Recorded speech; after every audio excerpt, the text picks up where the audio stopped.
firstly, like I said last week, we've got a new, well, this is technically the last day, but we've got another cohort starting next week. And I really want you guys to come back because I really think we've learned so much from this one. We really are changing the way we're doing it next time. And yeah, look, I get it. It's 2 hours a week. It's not like it's still time, but it is going to run slightly different for this one. And we've got 2 clients per group. We're still going to do a large group thing, so it's still going to be a bigger group, but we've split our team into 6 groups, and we've got 2 people, roughly 2 clients per group is the goal. And then that group is 3 or 4 of my staff, and you have one of the account managers, comms management person, videographer person, pretty much roughly in each group. And what I've told those guys is that like they're almost going to be pitted against each other to make sure their people get like the best outcome at the end. And so they're going to be looked after. We're never going to run a cohort like this again because it cost me way too much money to have all my team in this thing for 12 weeks. Yeah. But I truly believe like the 3 of us have learned a lot going through this process with you of like how to articulate what it is that we do and what's most important in this scenario, because it's very different to what we take our actual clients through when we realize that like it is a lot different than how we process it. So if you do come into it and you come in from the beginning, although the first few weeks might still be a little bit more positioning stuff, I actually personally think because you guys have gone through this whole arc, you're going to have much more clarity now in getting the positioning better anyway, because we have all learned a lot about each other and ourselves over the last 3 months that we'll probably do a better job at getting positioning and strategy right anyway. And then once we get through that piece, then we'll just do 8 to 9 weeks of content production, and we're going to slightly tweaking the way that we're going to do that as well. So I really hope you do guys all come to it. I think it'll be great. And if you do, if you can't tell me, I'm going to assume I'm going to be real optimistic. I'm going to assume everyone's going to come. And if you can't, just tell me. I think the only people who might not be able to do it is Nick and Dave, because they've just gotten so busy. They're actually at the point where like their board is thinking about, do we just hire attention seeker to run it or hire in a full-time content creator. Actually, they're trying to do one or the other because they've just got it too busy that they might not be able to do it. So everyone else, I hope, can. It'll be really fun. And there's some other cool businesses, and you meet some other people and all sorts. And there's some international people coming into it as well, which will be quite fun. Okay, so with that out of the way, I want to go first into, I know Jennifer smashed her homework, and I've seen some of the other stuff from other people. But first, what I wanted to do is go in. I'm going to start with Jennifer because teacher's pet, done all her homework, and I know she has. I'm not saying that everyone else hasn't, but I definitely know Jennifer's done all hers because it comes up everywhere. Yeah, every time I open LinkedIn. Yeah, every time I open LinkedIn, I just keep getting served. Yeah. Hey, Roman, how are you? Hello. Good. So what I wanted to do is just like ask you about it, Jennifer. Like, how was that? Because you actually had you said you were going to do quite a bit. How was it? Yeah, it was good. I got to like Wednesday and then realized I had a little bit more to do still.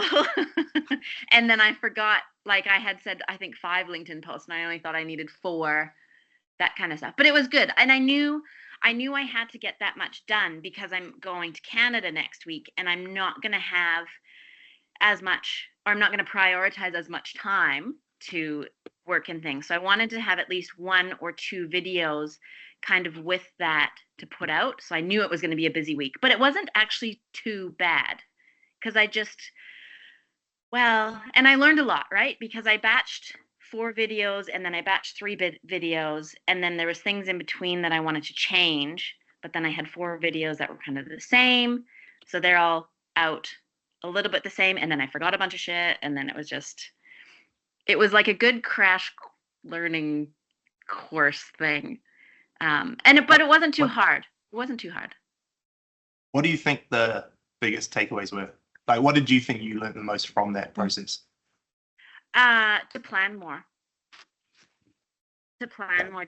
I've got now I've written out like a shot list of all the different things step by step, or like of what I need to do, like lights, clean the smoker window, turn your mic on, get your, that money shot of up close, get this shot, get that shot. And it's all, I've just written everything down so that when I go to do a shoot, I go, okay, these are the things I want to get, and these are the steps I need to take.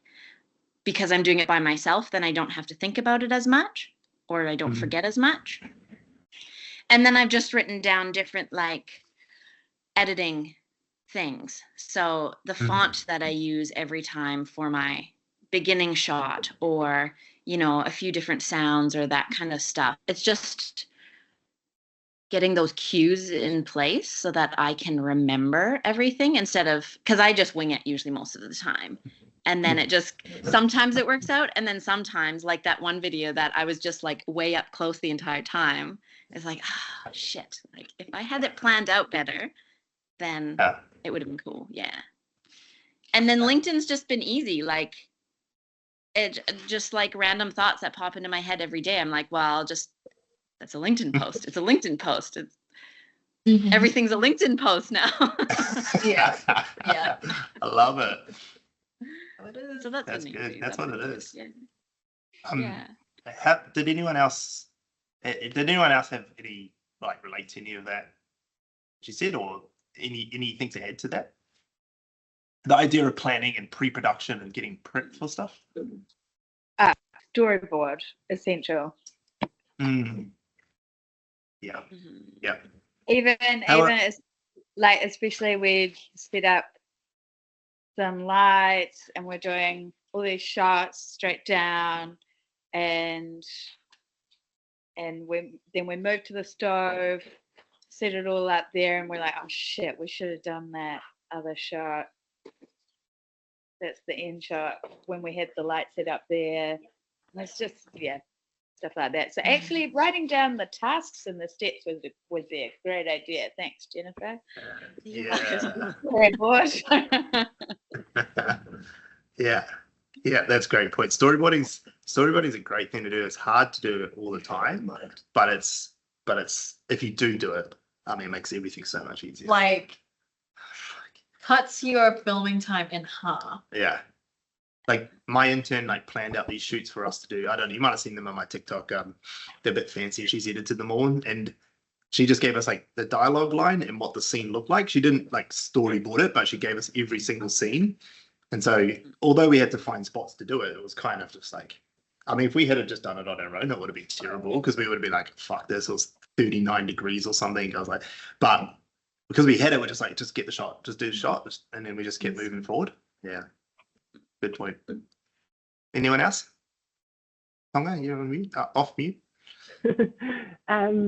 We've just attempted this week to capture stuff on our site visits, but I just realised I've got to get one of my girls to learn how to do some stuff on the cameras and the gear that we've got, because we could make some good stuff with what we've got, and kind of throwing the drone up every time we're out on site a bit more, even if it's shit stuff, but we could kind of make something out of nothing or just what we've got.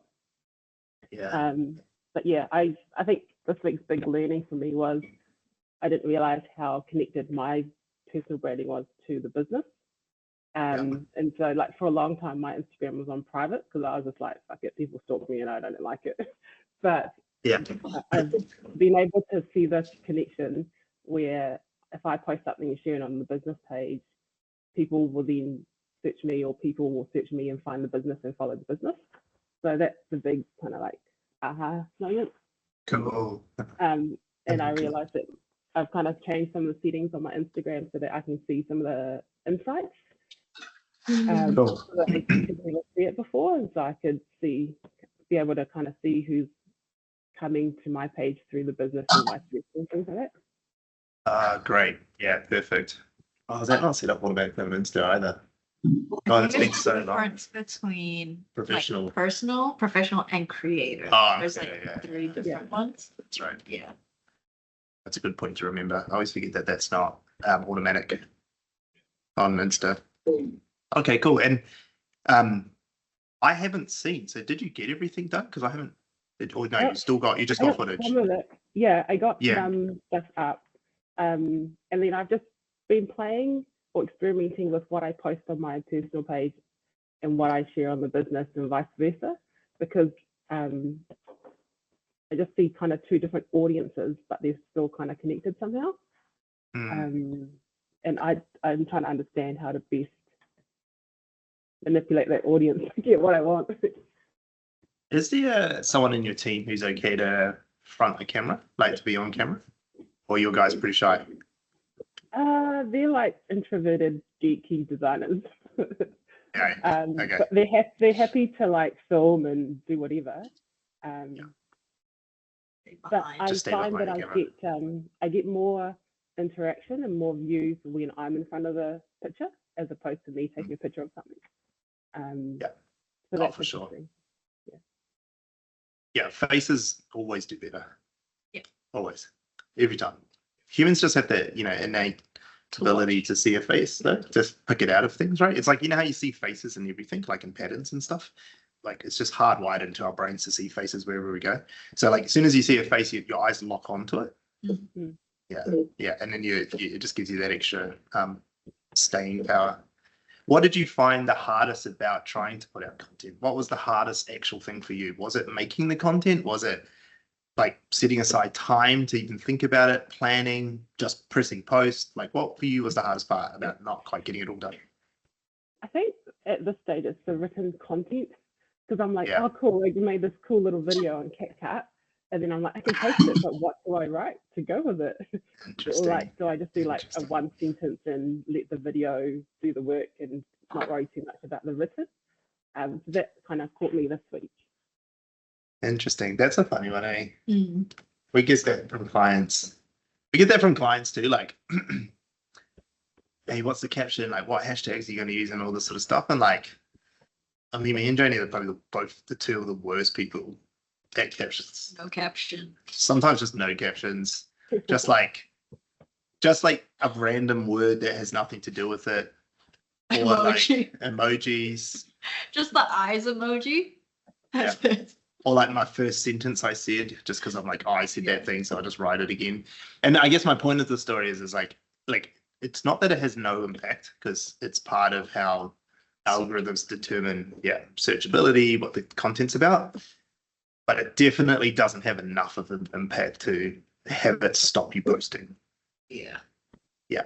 Like definitely like a post with a perfect caption and a post without a caption, you're not going to go 10,000 views to 1 million views. Like it's not that big of a leap. You might get a few hundred more or something like that. Like it's not enough to really change it. Yeah. So my advice is just, if you don't know what to do, just post it. Just write, like, it'll be like the guys when they like have to write LinkedIn posts in our team, and they're just like, the post is literally just a picture of something random in the office. Oh, I had to write a post. And like, that's the post. Like, so you could just, I've done. So you could just do a video, which is just like, I had to put a caption, or I always like cracks me up, even though I've seen it so many times. It's I know what to put as a caption. no, it's the asterisk insert caption. Oh yeah. I don't know why it cracks me up every time I see it. It's so dumb and old, and everyone does it. But I can't stress enough how little impact it really has on the final thing. Just like, you're better off just posting without a caption or just an emoji or something. Yeah, we posted some stories on the Instagram story, and we got some really good numbers on that. Like we had over 200 people viewing our stories. And I don't know if it's because we hadn't posted for a while, or whether the content was really interesting. So that was cool, because we only have 2,000 followers on the business Insta. So we got over 200 views, which I thought was a really good ratio. Stories are great because, like, I don't know about everyone else, but that's all I watch on Instagram, unless I'm doing research for Reels. I only watch stories, really. I don't know about how everyone else's use behavior on it. Like, I will watch some stuff, but I'd say majority of my time is on stories. It's the most convenient way to like catch up with people. Yeah, exactly. Because I really am on Instagram. The difference between Insta and TikTok for me, I think we've said this in this course, is that it's more of it's where your friends and your family still are. Like on TikTok, you don't go there to find, like, see what your mum's up to. Like, like it's an entertainment platform. But Instagram, like, you still can go find out what are your friends and family up to. More the community. Okay. Any other things that were difficult, Tama? Today I need to get my LinkedIn post out, and then that would mean I did my homework. And then I've got one Facebook post to go up tonight, and then Okay, cool. So I'm gonna after this we'll set some more homework again at the end of the session of what we should do. But I think over the next 12 weeks we should just like at least this group who's been through it already, we should be a bit more diligent with homework because I think it'll help us just overcome some of those barriers of what we got to do to post. You know what I mean? Like, because there's definitely heaps of excuses to not post, like just in general, just in life. There's heaps of reasons why we won't post. And so you got to find ways to like, you got to have some accountability at some point to just get it. And then once you get enough habit into it, like Jennifer does, you just do it. Like you just churn out content all day long. So like that's a real turning point too of content production. Like once you start just putting it out all the time, your ability to make content goes through the roof as well. Because you've just done so much reps and you start to see it differently and all sorts. Yeah. All right. Who's next? Who else has got some moves? Roman? Roderick? Anyone?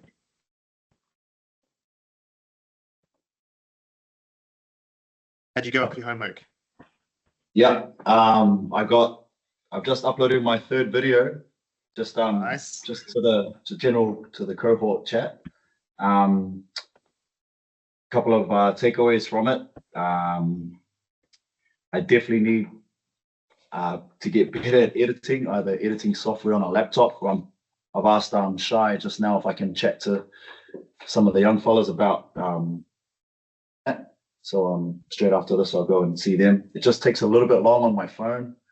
I thought I had a pretty good app for it, but one of the videos we'll watch later, there's a little bit of editing involved. It just took so long on my phone. It's quite tedious. So that was a takeaway. The gym setup, I went and invested in a few different tripod things to try out, and I think I'm not quite there yet with perfecting position. Like you guys have got it all set up in your office and all around the room, Stan. I see you have things on the wall just to put up and just to extract content real easy. So install some of those around the gym. And then, but the thing with that is lighting. The gym lighting isn't quite sufficient. So then I'll have to maybe talk to some of your guys or some of my own guys and see what we can do in that. Do I add some particular lighting full time, save me setting shit up all the time? And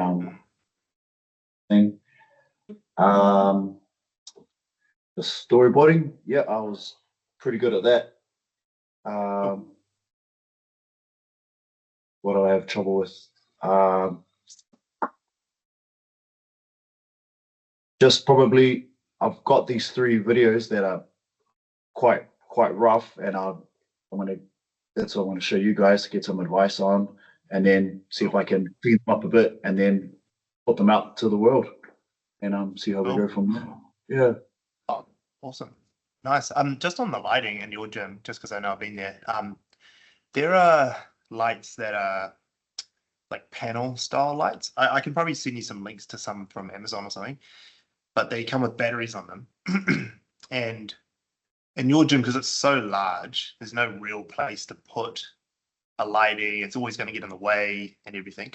So I think what could be a really good way is that whoever's filming on the cameras, you just have a light that someone can pick up that's got batteries on it, and they can just stand behind the camera and shine it on whoever it is. And you get that. It might cost you a little bit more to get one right, but like your gym's gonna be real hard to get good lighting everywhere. The only other thing I would suggest is you pick one spot of the gym where you can do like the more instructional style stuff or the more setup things, and you set up light for just that one spot. Sweet. Right? Because, and it could be like the back wall, the back wall on the mats. You could take or that shelf that's on the, that back corner where you store all the other mats. In that back corner, either on that back wall or that ledge, you could put mounts and lights facing inwards that then looks out to the rest of the gym. Because then you've got a place for the lights to all stay and be out of the way up high, because you can mount them on the wall and then plug them in. But then also, if you frame it right, it'll be quite cool with your camera because you'll have all this depth of field behind you because it goes so far back for the rest of the gym. Look quite cool. That's the only other way, but like just have a think about that. Like your gym's quite hard because you need the space. Like you can't block it with like tripods on lights and stands and things like that. It's real hard for you to do. So sometimes like what the guys will do, like Joni or Connor and all them, they'll like run around with their phone and just like put it in places, let it record, maybe stand in front of it, put it in different places, and then they'll get all that out and they'll just look at the framing of them all. Just go, which one do I really like before they like physically put anything and mount anything. Because that will also determine what you need to buy. Like, do I need to buy a tripod or can I just buy like a mount I can mount to the wall or something like that? For the rest of you, what Roger's talking about is that we have, where am I? Here, these things. They're like MagSafe mounts, and we have them. So like your like phone and whatever. Yeah, we just like have them all around our studio, like on the walls. And so, I mean, the guys don't use them all the time because they're not all in like well, especially because we move the office around so much. But they're quite good things because you can like put them up if you have a certain place in your office where you're always going to film from, or your kitchen or whatever. You can just mount them there, so you can just throw your phone up on it, and you don't have to worry about it. So it makes that setup that much easier. Is what I'm trying to say. You just slap your phone on the magnet. Yeah. And if you've got a Samsung, like this Samsung, my Samsung's got a MagSafe case, so it's got the magnet in the case, so it can go on it, because it is designed for an Apple MagSafe connection. And then they're just on the bottom. They're just a quarter thread screw, like the standard thread for any tripod camera equipment. If you ever want to order anything there, I'll send you the link because it's just. I'll put it in the chat later. It's from AliExpress. Like they cost like $3 or something. They're cheapest chips. And then the wall plates that I used as well to mount them to the wall. Cool. Okay. Well, what we'll do is we'll go to you, Roman, next about where your thoughts were, and then we'll watch Rod's videos. And then I've seen that there's some other content being posted and put in here, so we'll go through everyone's content that you've done. But Roman, how did you go? How did you feel? You got a pretty good engagement on your video. Yeah, I think that like it's been kind of quite amazing how it's affected things in like life. Like it's pretty funny. Like I mean, maybe this is just the way I'm going to go, just slowly, and just make sure it kind of fits like really perfectly with what I'm doing. And I think that's okay. So I'll start. Maybe I did actually do what I said. I had to check. Did I do it? Yeah, so I said I was going to do 2 scripts in one post, and I did exactly that. So cool. I've actually got fuck tons of scripts now. So the Otter thing has actually been life changing. The nice thing about it is, so I just paid for Pro. I think I used up the free thing in the first like hour or two or something. So and I have it. There's 3 things about it which are fucking amazing. This is like a little promo for Otter AI. So the first thing is, now that I do that, people know that I do that, and so they don't come and bug me with annoying things that they don't want recorded. So it's kind of like I just say, I'm just so you know I'm recording, and then like it means that they have to email me, and it's like enough of a kind of a barrier that sort of certain kind of tasks they don't actually hit me anywhere. So it's like a little shield. And then the other part of it is yeah, I'm just able to, like, did I tell the students when the due date was? It's like, yeah, it's the 11th of October or the 24th of November. It's like really, really nice. So it actually is helping me to kind of organize, because I was just holding that all in my brain. And so that's been quite a nice relief. And then, yeah, so I basically redid a couple of scripts. I haven't filmed them, but yeah, I'll set up a plan after I go to Denver, really. But I think I'll just keep going, recording scripts, and maybe just I think that the talking head thing's fine, but I really want to do what sort of Joni was saying and actually putting in other stuff. And I don't know if you know them, but I found like a stock image place like Death to Stock, and maybe their ones are a little bit more on my brand. Like when I look at the stock imagery, I'm just like, no, this person doesn't care about life. I can't see that. So then I went down the rabbit hole. Maybe I'll just film my own, but it's like, no, I don't really have time for that.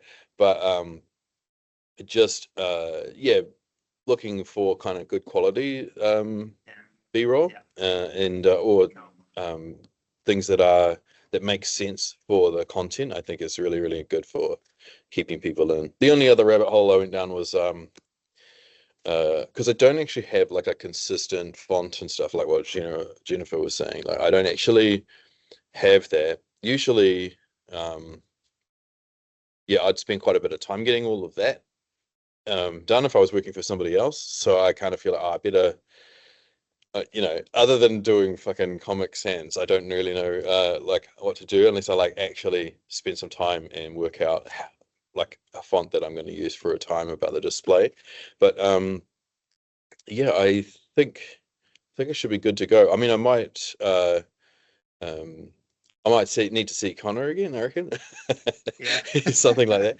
But no, it's been so cool. Like I didn't really know that LinkedIn could be like that. Just to get so much, I was just having a quick look. I think it was something like 9,000% growth from like just engagement. So that's pretty cool. That's awesome. I don't expect to be able to keep that up, but for a video, it did so well. Really well. Like its engagement, because videos always perform worse. Well, I shouldn't say they always perform worse, but they're harder to get to perform well compared to text posts on LinkedIn. It's just, well, it used to be anyway. It's obviously slowly changing. And also it was in landscape, which is only really good if you're on a computer. So like more than half people still use it on mobile, but it's still got like a good number. Like I'm just looking at it now, it's like 31 likes or whatever, which is pretty decent given like, what's your follower count? Like your follower count's like, 222. Like I would get 30 or 40 likes on a video at best with 16,000 followers. Yeah. So I mean, That shows there may the quality be of the content. it's kind of cool. So it says 1,000 people have looked at it. Which is pretty nice. 5x your followers. Yeah, and I guess the nice thing is also that people have been kind of reaching out with other random shit, like, would you be interested in this? But yeah, it's kind of quite cool. So definitely, I'm going to be doing that like heaps. Cool. I'm good. I'm glad. That's great. That's great to hear. That's nice. All right. And you got something else now? I would just say that, I'm not sure if I mentioned this before, but I didn't realize how much I hated seeing myself, like, before doing that. So, like, maybe I did remember because that's kind of how I felt with COVID, because it's like, okay, well, in a lecture situation, you have to look at yourself, and then on when we had to do lecturing and stuff online, it's like suddenly right there, like it's staring back at me. So I used to like hide it off to a different corner of the screen. So but it was cool. Oh, awesome. Well done. John. And Erin, I'm going to come back to you quickly because I forgot to ask about. We talked about your Willet caramel, but did you guys get any chance to write anything? I didn't. Yeah, I did. You put one post in now. Yeah, just that one. Okay, cool. Yeah. Just only got one post done? Yeah. And you haven't posted on LinkedIn yet? No. Do you want to? Sure. I'd like, if that post is good enough. Why don't we do this? Let's all have a quick read of the post. So it's in the bottom of the chat on this Teams call. And then we can give some feedback. And if we think we make some changes, we'll make some changes, and then we can post it.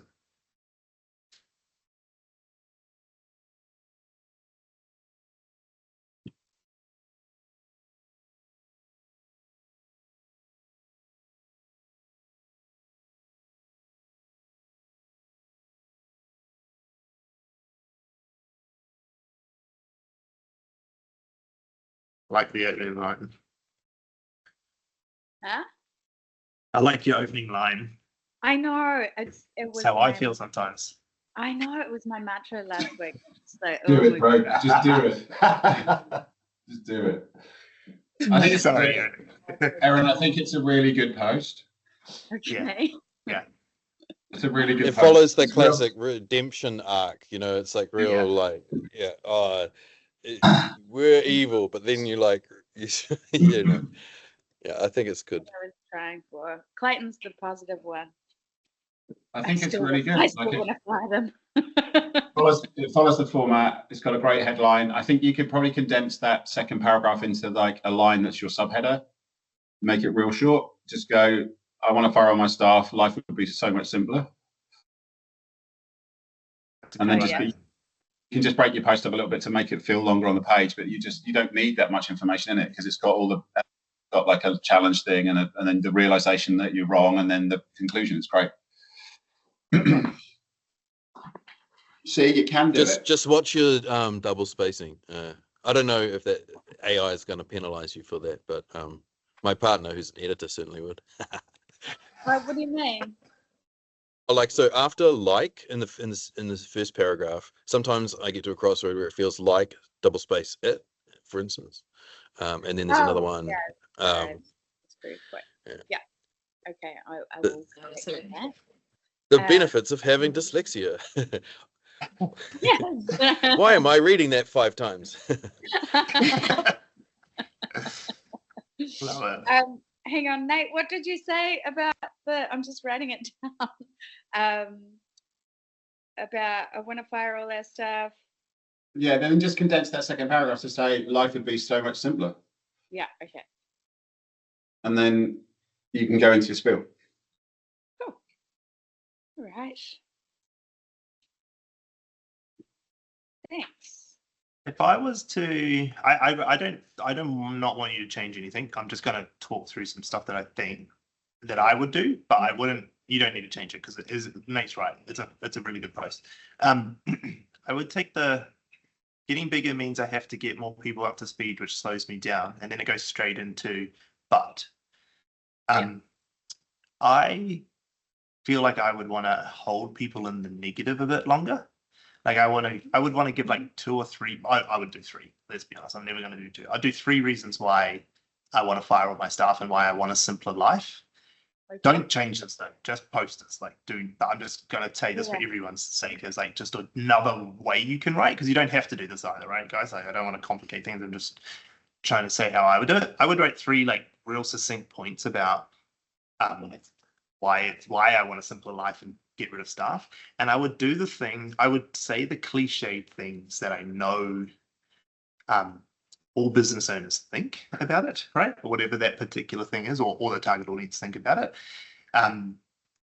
Which, you know, like people like often people say like worrying about hiring shit staff, you know, like having to deal with like discipline or something like that, or like payroll, like cash flow worries and payroll, or you know whatever the common things are, and then I would go into solve because like this is just me. What I like to do is like you shock them, and then you make them really think you're telling the truth, and you're holding them in the pain a little bit because like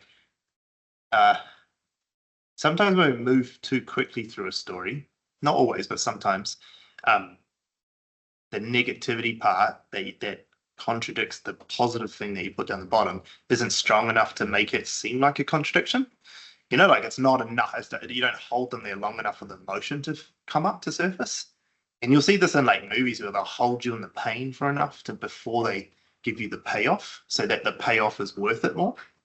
Now don't like I said, don't change this. Don't change this. This is a really good place. No, it's really good advice. I do. Yeah. I did want to flesh it out, but I didn't really know how. And I don't think you need to on this one, honestly. Yeah. I truly mean it. I don't think you need to. I think Nate's right. I think Nate's advice is the best advice on how to make this post better. But yeah, just when you do write, sometimes like if you need to flesh it out and you've written this one reason, there's probably 2 more. There's probably 2 more. Just think about what 2 more reasons are for why the, you know, like, or how other. Because the challenge piece is like we said is a head nodding piece. So it's like how long can you get someone to nod their head? Yeah. You got it. You've already got them in there. You've already got them in there. Like you go, I want to fire all my staff. Life would be so much easier, so much simpler when you're small, and it's so much simpler when you do it. You can do everything yourself. Yeah. You in Yeah, there? that's great. That's it. There you go. Go click on the transcript in the Teams and you'll see what Nate said, and then just steal what Nate said. That's exactly right. Copy paste. Or you Maybe can ask just Roman for the or auto email me. transcript. Just email me and I'll tell you. Or I'll write it for you. Yeah. Yeah, Very yeah. good. Cool. And then I can't seem to put the link to the video in the chat because I don't have OneDrive and I've got a MOV file. I don't know what to do about that. Ah, weird. Oh, that's weird. It won't take a month. Will it go into this chat, the team? Oh, you've tried to put it in the meeting link chat. Is that what you said? No, I tried it in the chat. I'll try and put it in the meeting link chat. I think it's any file. Like if I'm just trying to attach a file to this chat, it says, sorry, you need to have admin, blah, blah, blah, license stuff. Yeah. So that's a permissions issue. It's not the file. Okay. But if you Oh, go okay. to the Let me main try to open the team, permissions.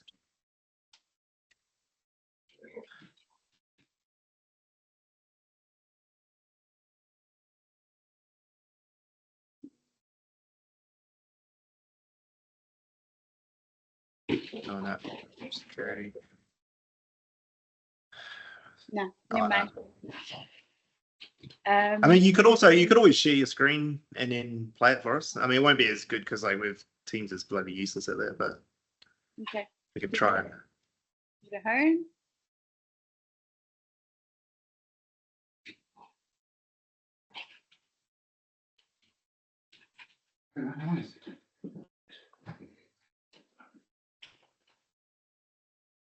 Hey guys. Hey, guys.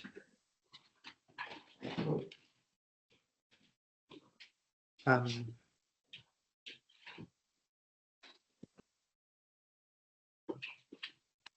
no, No, I didn't do that. okay. It's all right. Why I'll don't do you, finish the video and post it and then everyone can post it see. and send us the link, and then we'll have a look at it. We can always give feedback once it's done. Yeah, next time. yeah. Which brings me to the WhatsApp chat. So I've signed up, but I can't seem to. There's only an admin in there. Is that correct? Is anyone else on WhatsApp? You know what? I'm not. In there. I'm in there. But I haven't spent enough time to actually figure the whole thing out. I've sent one message, which went to Vanessa.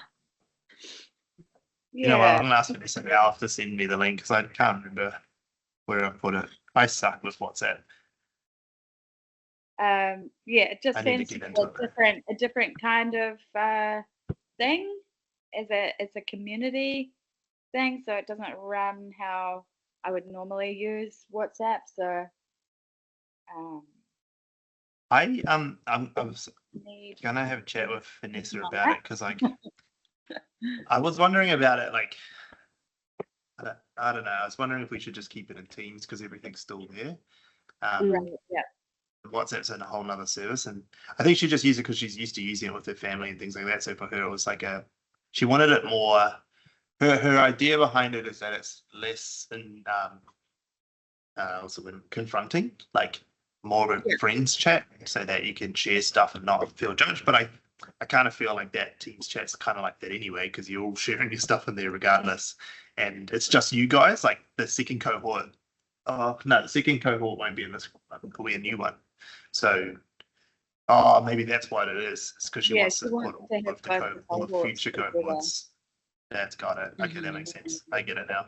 I get why. so she's I guess she could create a mother team that just has a little, but yeah, it can get we did have a bit of an issue here. I can't remember what the numbers was, but we had like 900 students and kind of like the same amount of teams. So it started to get to yeah, it was just really crazy. Yeah.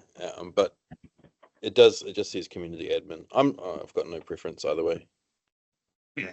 No, we can. I mean, it's honestly it's Vanessa's job, so she has to man it. So if it's right for her and she can make it work, then we'll keep it there. Because I realized that is exactly why she said WhatsApp, because she can put everyone in the same one. But I'll have a chat to her anyway. Mm. Hey, Nick. How are you? Hello. Morning, team. Sorry, I'm well, afternoon, Stan and Roni. Hope you guys are well. Sorry, I'm late. Yeah. That's all good. The wife How are is yeah, in one piece. How's In one she piece. okay? I've made it to Friday, but Murphy's Law. The kids were sick from last weekend. Went through both children. Then my wife is sick, so I feel like I'm gonna wake up tomorrow morning on weekend as well, feeling sick. Which will be a rider for the weekend, just to be better by Monday. Murphy's Law. But yeah, but all good, all good. Happy Friday, everyone. How did you go with the other parts of your homework? Because obviously you did your post, which is great. Did you do anything for the VidApp socials at all? Because I didn't see that. So No. no. So Stan, just for full transparency, I was very keen. So I've registered VidApp on the TikTok. So we're there. But no. Okay. We are shooting a couple of videos at the moment. It's going to be very vanilla. It's going to be just an explainer series, like just on like, and the main reason for that is there's quite a big opinion that the explainer series can also be repurposed for other components in the business as well internally. So like and yeah. The senior team just feel that it's a good like let's start crawling first rather than just jumping straight into the deep end. So we have started shooting 5 videos, so it will come. The plan is to actually have all 5 of the videos shot by the end of next week, and then we'll start posting them. Yeah. Awesome. Hey, Nick, if you want any feedback on scripts or even the videos and editing, anything, like please like treat them the same way you all the other stuff. Like put them in the chat and we can give you some feedback on that, especially the scripts if you want to start with that before you've shot any of them or whatever. Cool. Thank you. And like, obviously not the explainer series, so they've got a certain style that they probably need to be, so we're not going to turn them into jokes, but at least help you make sure that they are as attention grabbing as possible. So Thank that you. even if you are put on social, so please feel free, please actually do it. One of the things, Stan, that I was going to do is, which was actually I think like a pretty cool takeout that I got from this is my intention was to actually shoot it in long format. So like just go through like everything super detailed, and then from there just be able to then cut it. That was my thinking. Yeah, cool, easy. Then sometimes, and were you going to write a whole script, or are you going to have like talking points that you just talk to? Points to talk to. Cool. Yeah. So in that case, then maybe what it could be a good feedback thing for you is like put in the talking points and like kind of like one line of thinking how you'd open that talking point, and then we can sort of give some feedback on like that initial dialogue to get you started. Because often it's like when we start talking about any topic, we don't start from the place a video should start. We start like with a preamble before we get into the topic, the talk. And so if we can at least help go, well, here's a way to start that video with a line that actually starts from the start. And then you can do your ramble after that, but at least you've got a good start to the video at least. And then once you've cut it and edited it, we can give some reviews back on that too, see what else you can do. And are you filming it just like at home or like on cameras or on a webcam, or like how are you going to film it? I'm getting a webcam. So the idea is that I'll then have a nice webcam, and then I'll actually just move it so that I've got like a vanilla white background. So that then if I do want to then put, I don't know, a VidApp banner behind me, but it'll be a screen recording. So we either going to use Loom. I've started kind of testing around with Loom, but we also might just use the screen recording software that you've got, that you recommended. But yeah, cool. I've used Loom before, so I'm also quite comfortable with that. So yeah, just do that then. Use the one you're most comfortable with. No point learning another software. Yeah. Okay, cool. No, that's awesome. Please, like, as you go through it, reach out if there's anything we can help with, or even if you want us to like like Zoom, like Teams call you and check your setup and stuff like Yeah. that, and how it looks. Okay. Yeah, easy. Yeah. Yeah, cool. But I mean, on the hardware setup, it's pretty. It's pretty straightforward. Like, Pretty straightforward.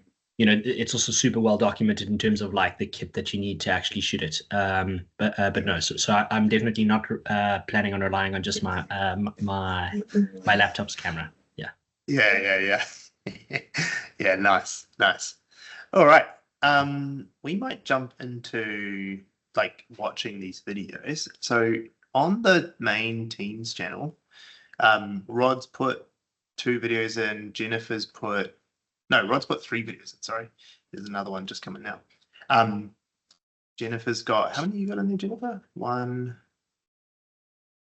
I just 2, put 3 in because I didn't want to 3. inundate everybody with all of my video. Oh, funny. I love that. All right. What we might do is we might start with Rod's, just because he's at the top of my page.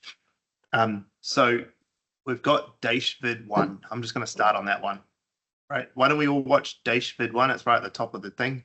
And then we'll come back and we'll have a chat about it. Sound good? Do you read? Foundation. That one. Go watch the foundations. Yeah, I just want to find the other ones. Where is it? That general. It's not on that chat. I can't upload to the chat. They muted us. We can do that.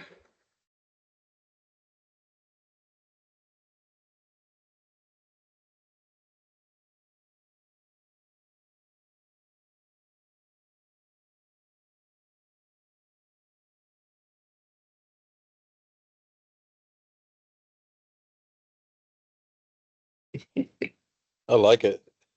Oh, that was brilliant. I was not expecting that. Nah. That was great. I kind of felt it. It's such a good sound. Maybe it's the headphones, but Sound. Sound was perfect. That was honestly like great. I wouldn't change it. Yeah. It'll just post it now. Like, that's really good, guys.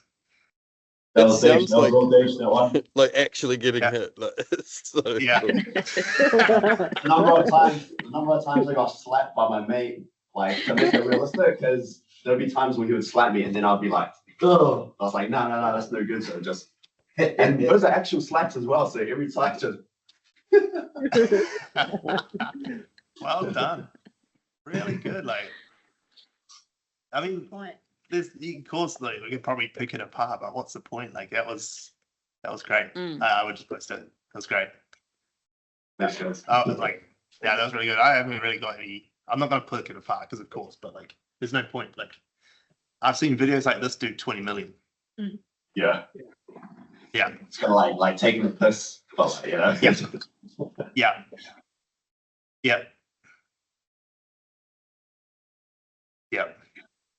Just post it, see what happens, and then just look at the analytics and see what you can do next time. Change it. Yeah, Sweet. I want to change it. Great, awesome work. Okay, let's watch. What's the next one I'm gonna watch? It's just the next one down on his list. What was it?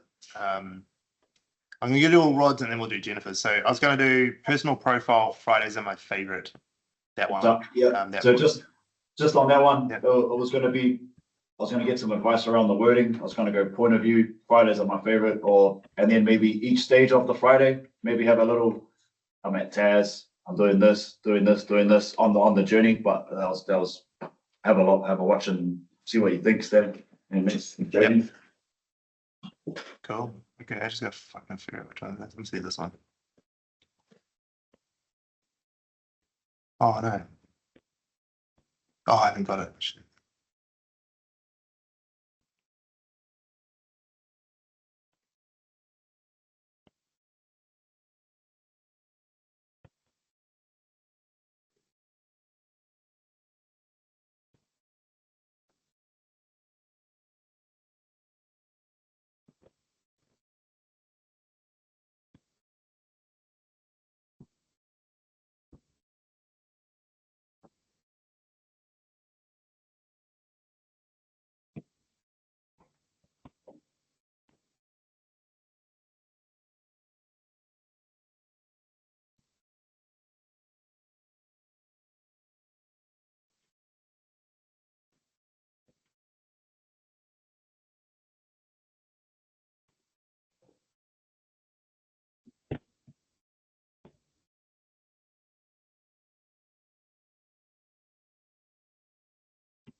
That's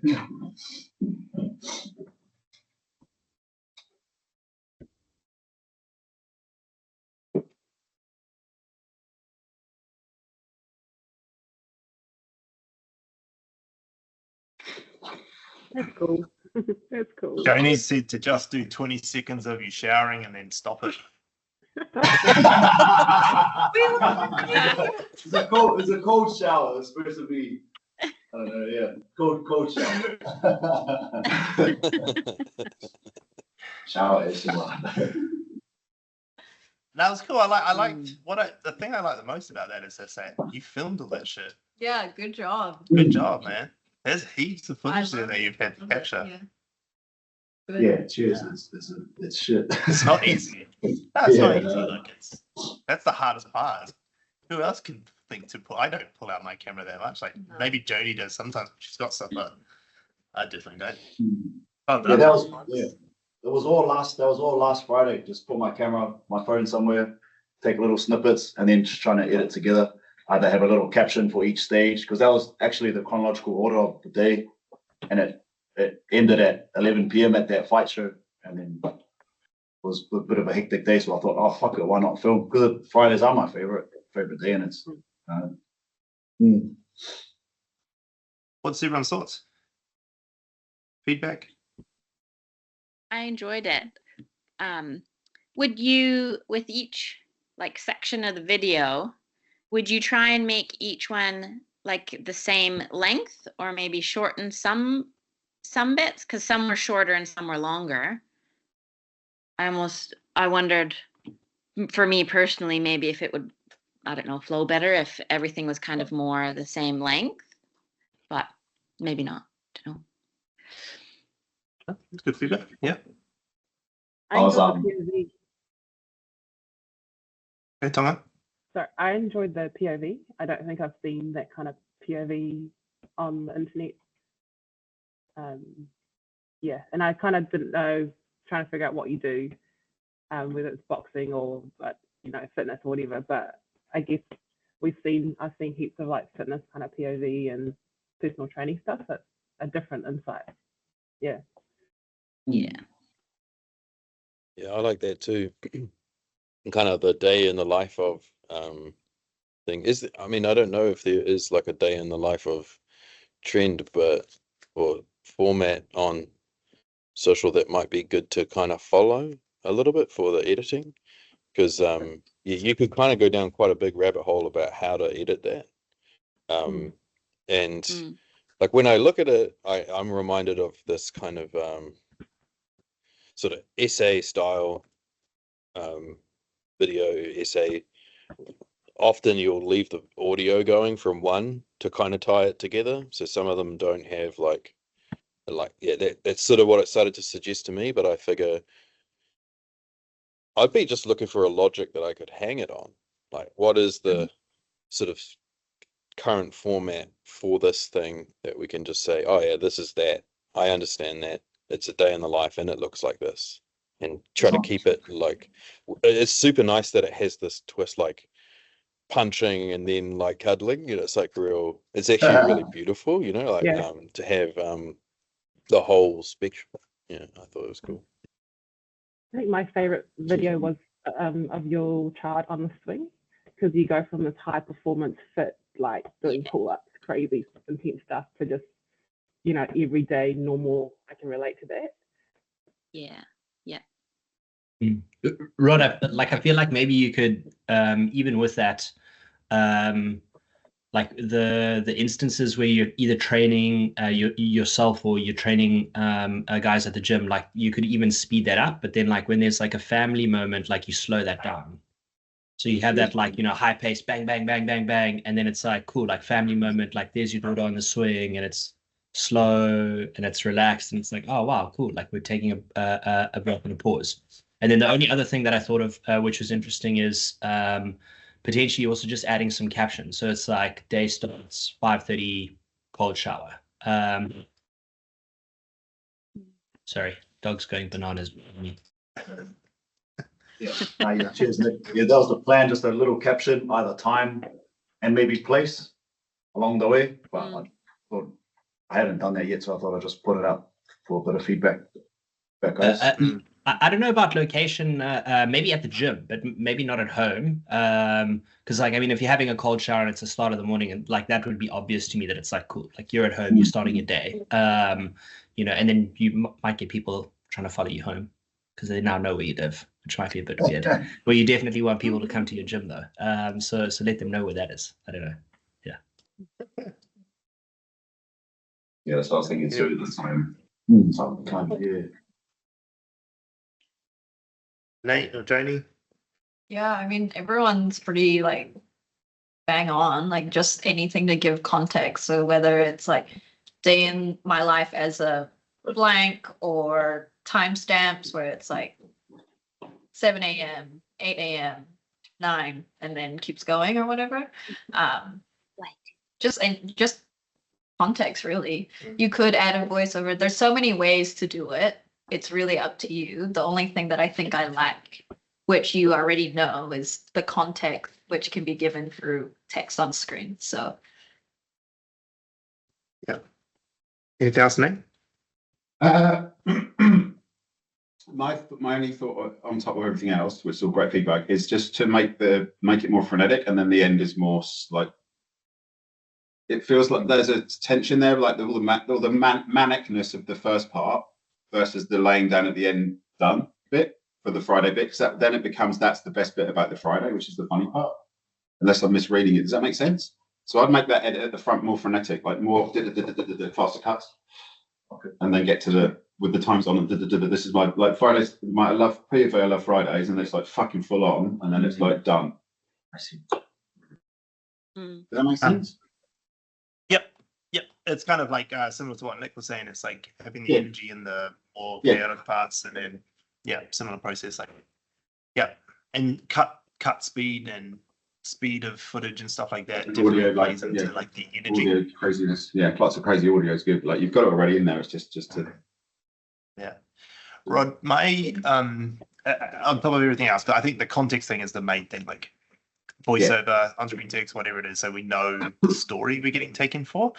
And like that opening scene's like classic, like gym influencer start, right? Like it's like typically like it's a girl like pumping her butt out and then going like, come do abs with me. It's like, why are you showing me your butt? Okay, cool, fine. We're about to do abs. But that's like classic, and it's good because it's like a visual hook of you doing the actual thing you do in the morning, which is having a cold shower. So it's not actually out of context, actually. It's a good day in the life. But there's this the thing I liked is that you took lots of video. A trick that I learned last year from just watching some YouTube guys is that like try your best not to move the camera, move what's inside the frame. So like some of the best shots you had in there was like where your camera's fixed and not moving, like the ones where you're like panning a room. slows down the. Yeah, it's not normal. It's not how we view the world. Like we don't view the world like that in that sort of way. So it's like it's quite unnatural for people to look at. And you cut from like you go straight into this room and then out. And when you were filming us, before you left the room the other day, and so like you kind of lose people with that unnatural feeling of the sweeping motion of a camera, the panning. It's not a normal thing, and especially in vertical format because we don't see in vertical format. It's a bit different if you're horizontal. It's a little bit different, but still not as great. So next time, like what I would do is just like in this room, there's a MagSafe I think on the back wall there. I'm pretty sure. So you could put your camera up, and then we'll get the guys to give you a little tripod, and then you could just do a static shot of you guys doing the session, and you've got all us on. Or there's one behind you, I think, on the other side. And like try do those, like find the fixed off points, and then the POV stuff's good and like when you're in a moment. But I think I did like, but I think the balance wasn't quite right. Both POV and you in the shots. It just like maybe makes that balance right. Like it might have been actually, but it felt like it was more POV. And although POV is good, I do like it. I think you need for this sort of day, like have it more of a balance, either all POV or like a good balance of it. It's just my opinion on how I don't know how right it is, but yeah, that fixed off like sweeping thing. It's like there's this one right at start. I like it goes from this like fucking great opening scene. Like that first shot's perfect, and then you do the swipe of the rooms and stuff, and they're just a little bit long, especially when you're down in the office part when you're sweeping that. That one goes for like 3-4 seconds, and then when you're in the gym training, it's moving as well. But you've got so much movement in the frame, you don't need to move the camera. So whoever's filming, just lock it off, have it fixed, because there's so much movement in the frame anyway. Right? You don't need the double movement. It just kind of a little bit disorientating. Yeah. But otherwise, yeah, it's good. Like, I think the best thing about this rod, like it's a real hard style to get into, but it teaches you so much. Like when I did it last year, for all of last year, every day, the amount I learned just in that year about like what I had to do and systems I do. I mean, I ended up defaulting to a fucking time lapse every other day because it was so much easier. But you do learn a lot from it. So like I would, if you can keep that up, but even if it was once a week, I would try it like as a style, because you'll start to learn how to do it better and better. Sweet. Yeah. Awesome. Yeah, it's cool. Definitely, like that's why I say to Matt all the time, my brother. I would say, like in this sort of content, like in this style, don't be smart, be pretty. Like, you know, like because you can't be smart in this because you're not doing instructional video. So just be pretty. Like you're an athlete. Like it's just a thing. Like use what you've got. And like it's like Matt. I'm like Matt. Just like take your shirt off more. like because it's what you're trying to do. Like but people go to the gym to look good and feel good, and so you're like a visual representation of what happens when you work out a lot, right? Like that's the whole point. Like I know it's kind of, you know, it's clickbait and you kind of have a laugh about it, but it's like that's why it works, because actually people go to the gym so they look and feel good, and if you're showing that visually, you don't have to communicate it, because that's just it is, we get it straight away. Oh, this guy's fit and healthy. I want to be like that guy, therefore I'll do the things he teaches me to do later on. Yeah, that's cool. Nice work. All right, we actually got 2 more, right? Don't we? You put 4 in there. Nice. What time is it? Oh, yeah, 9:10. Okay, I'm gonna watch the knockdown. Oh shit, the knockdown edit 1. That's the one I'm gonna watch. Everyone, if you want to watch that. Short one.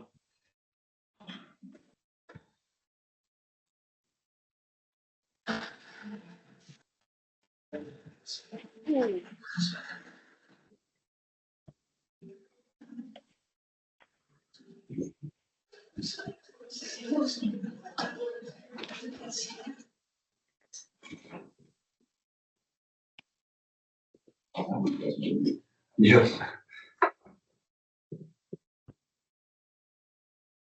Some fancy fighting.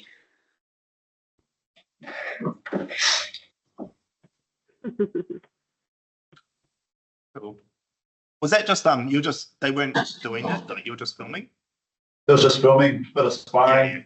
and then I asked Nige. I queued up Nige. I said, Nige, you know that cool flippy thing you do after you get knocked down? I want you to get up and then keep banging on him, bro.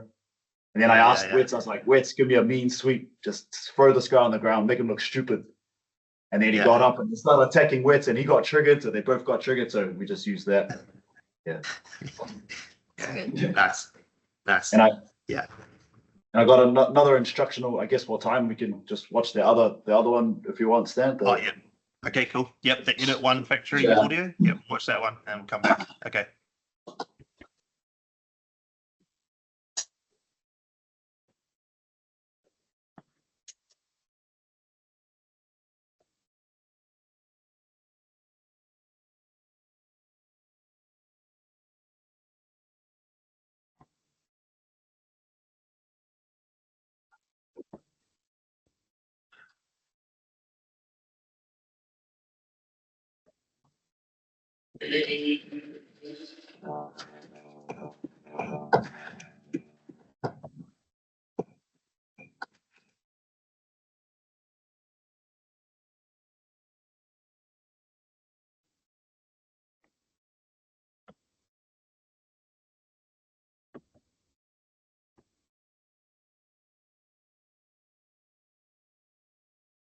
That's where'd you get that music from? Sorry, it's the factory music.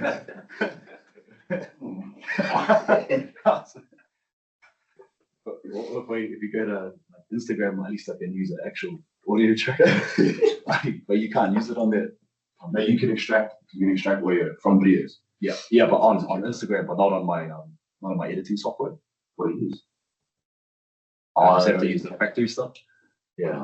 So when I upload it, I'll probably use a different track. Yeah. That's what I thought. Yeah, I didn't want the actual audio for something. All right. What do people think? Disclaimer, apologies for the audio. When I upload it, it'll be something like an actual track. I couldn't do it on the software that I have. I had to use the factory audio. And so, yeah. Love it. What are your thoughts on either one?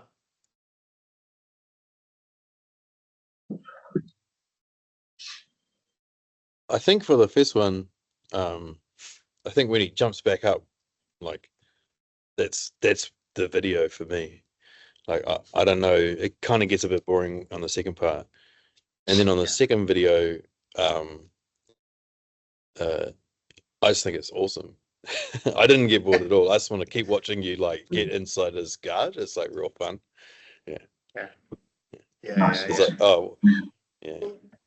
I reckon some cool audio on that first clip where it kind of starts off draggy and then when he bounces up, then it's like the music turns up a bit.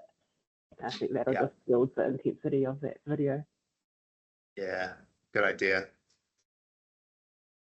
I don't know why, but on that first one, when he gets knocked down, I just keep hearing like, is it Chumbawamba? I get knocked down and I get up again. Yeah. And I was expecting that song to kick in, and I was like, oh, no, it's not that. Okay. That could be the song. That's quite funny. Yeah. Yeah. But I agree with, Roman. I thought, oh, you get up again, and then that would be the end. And then it was like, oh, you keep fighting. And it was kind of that extra added on thing. And then I really enjoyed that second video. It was good. I almost thought you could even, like that second video, take each punch and make it longer and make it into their own videos. Yeah. Not a dumb idea. It's still cool.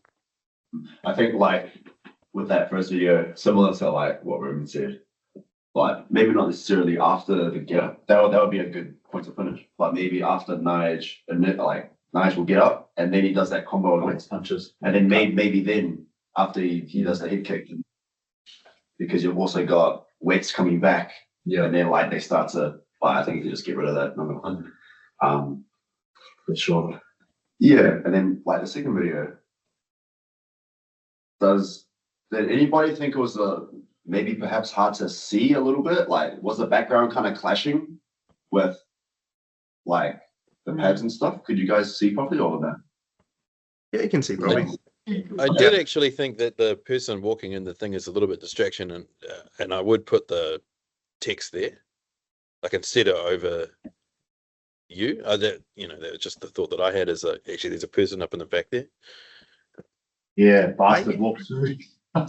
You know what? I don't know if this is a thing, but when I saw the guy walk in, I had the same reaction, like, shit, the guy's walking in. Then I remember, like, whenever I watch stuff, every time my brain gets triggered on something, I stay on the video longer. And it's all about retention time, because I'm like, why is he in there? Like, and I'm thinking, it does. You swipe when your brain switches off. Like, I agree with Roman at the end of that first clip, like, I didn't like. There's so much in it. It doesn't need it because it doesn't tell really much more of a story. So my brain starts to switch off. I would have swiped as soon as after he'd done his flip, and then I realized that kick and combo was kind of it. Like, I don't really understand the context of what's happened, so kind of over for me. So go on.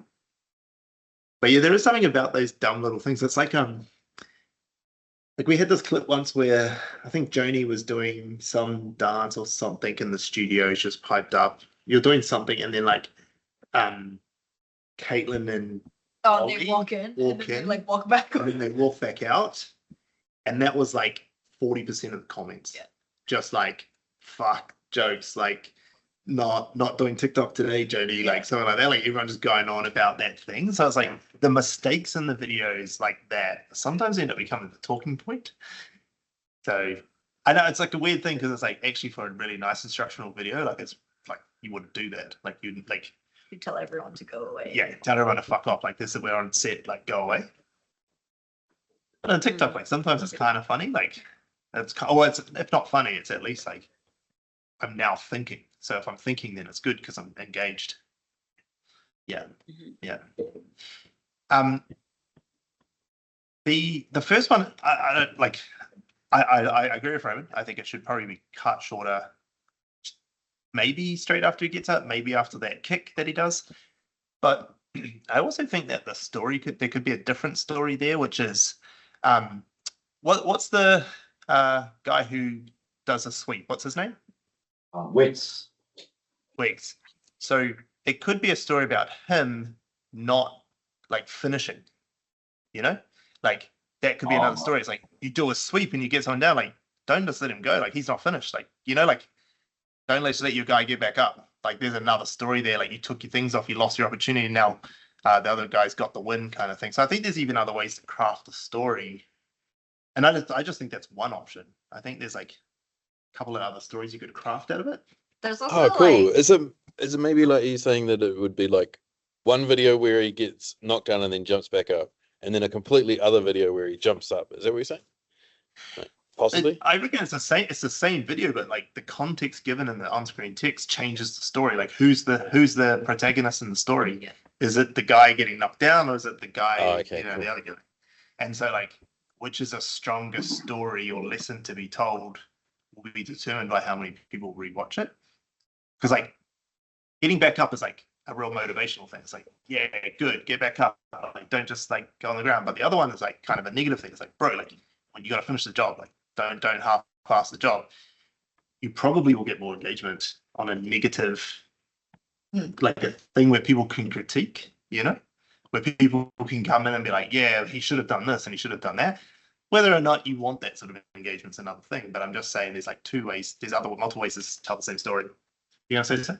no, like watching these, you can already see the library of things, library of shots that you have that you can make into motivational meme story, etc., XYZ. Like, because my initial thought, like Stan's thinking of the story about Wex, but mine was like, you get kicked down because you're like at drinks, and then someone says kick-ons, and then you flick back up and you're like, like, let's go, kind of thing. So more like a meme rather than the actual fight. Yeah. That's funny. Yeah, that's funny. Erin, you got your hand up?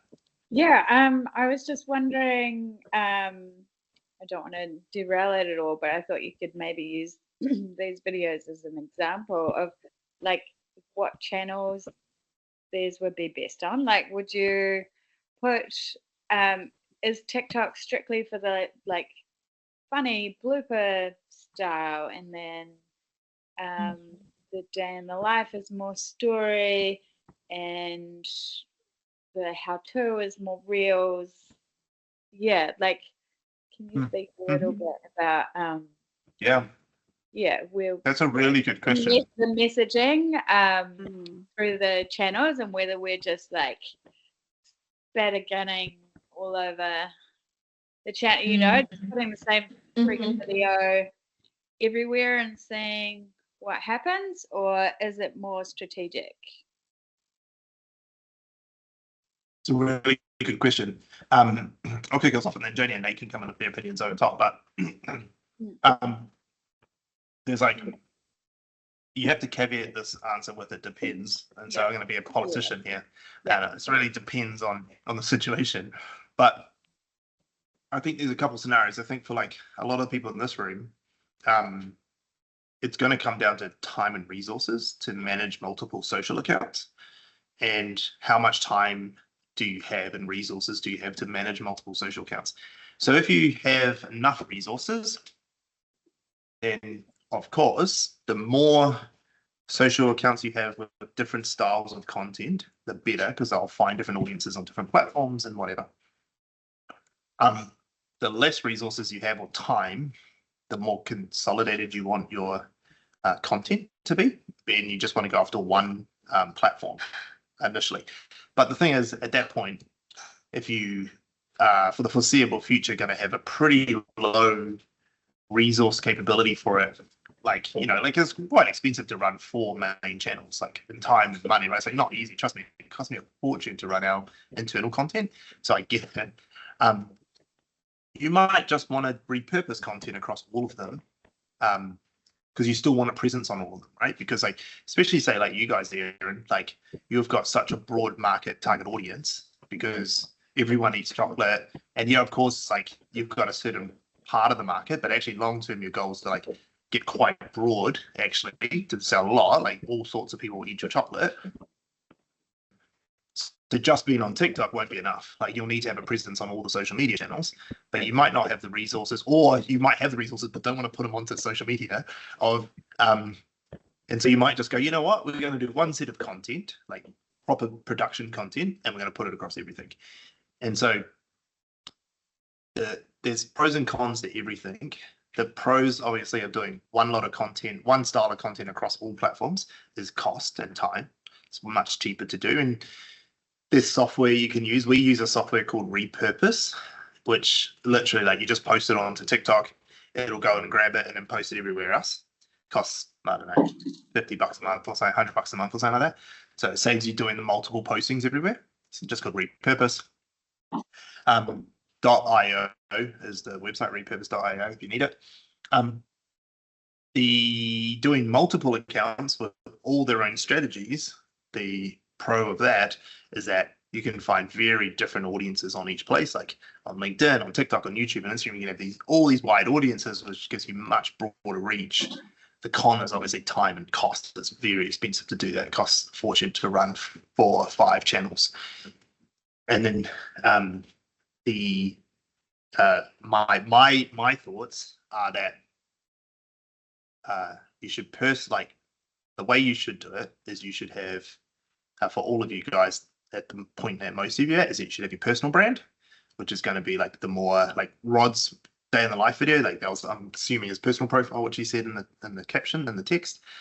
He's got like a personal profile, and he's going to get Dash to help with the gym one, right? And like you're going to do that sort of stuff, and that allows him to do 2 profiles. He can do a personal and a gym one, and in that case, he can just do it across all platforms. So he can have the same content on all his personal pages, and he can have the same content on all his gym profiles.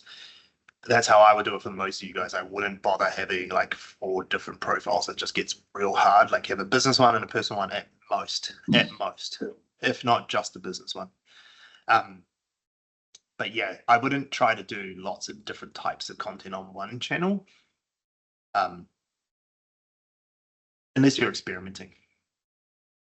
Yeah, it's okay to do experimenting, but I wouldn't run out 6 strategies on one channel because, like, unless they're very similar. Is that right? Yeah. I mean, you kind of like talked about everything, but because we're all experimenting, like myself included, for my own brand, my strategy, not that there's anything to say that this is right or wrong or whatever, is that I'm doing multiple things, and I'm using repurpose.io, the software that Sam was talking about, for it to go on all platforms, and then just keeping an eye on which ones do well where. And there you'll find sometimes like one might do better on one platform than the other. And once I find which one actually does much better than the other, I'm just going to kill the rest on one platform, if that makes sense. So I'm trialing on all through repurpose because I only have to post once and then it goes to all of my platforms. And then keeping an eye out on which ones are doing better where. And then once those platforms have found the ones that they like, I just stop posting the other content and double down on that thing for that platform. But currently, because I don't have anything that's hitting anywhere, I'm just putting it everywhere because it doesn't hurt to get the extra viewership, to like the extra eyes on your brand on other platforms. You want that, right? So that's what I would do. Yeah, that's a good point. That's super cool. I now just have like another question about that. When you mean kill, like it's real simple, it's probably like obvious, but not to me.